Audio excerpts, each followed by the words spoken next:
গত 25শে জুলাই রাত্রি অনুমান 10টা নাগাদ এটাই থানাধীন তুইরাজবাড়িতে একটা মারামারির ঘটনা ঘটেছিল।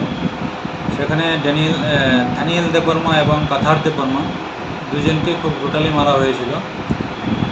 সেই ব্যাপারে 3 জনের বিরুদ্ধে একটা কেস রেজিস্টার হয়েছিল সিকাই থানায়। তারা হলো সমরেন্দ্র দেববর্মা, সন্তোষ দেববর্মা এবং রাকেশ দেববর্মা। যাদেরকে মারা হয়েছিল তাদের মধ্যে থেকে একজন দানিয়েল দেববর্মা গত 1/8 এই মাসের 1 তারিখে জিবি হাসপাতালে মারা যায়। তো সেই ব্যাপারে আমরা একটা খুনের মামলা রেজিস্টার করি। তো সেই মামলায় যারা আসামি ছিল তারা পলাতক ছিল। তাদের মধ্যে 2 জনকে আজকে আমরা অ্যারেস্ট করেছি। তাদের নাম সমরেন্দ্র দেববর্মা এবং সন্তোষ দেববর্মা। তারা কি মূল অভিযুক্ত?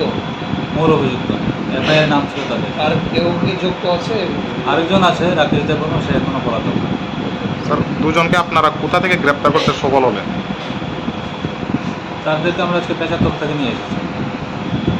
কালকে কি কোর্টে ফরওয়ার্ড করা হবে? কালকে কোর্টে ফরওয়ার্ড করা হবে। এই মানছে স্যার, এই ঘটনার পরিপ্রেক্ষিতে এখনো পর্যন্ত এলাকার পরিস্থিতি কোন পর্যায়ে আছে?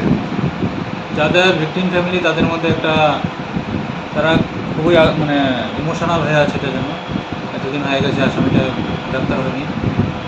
আজকে আমরা 2 জনকে অ্যারেস্ট করতে পেরেছি এবং অ্যাসিস্ট্যান্ট তাদের পরিবারকে আমরা দেবো।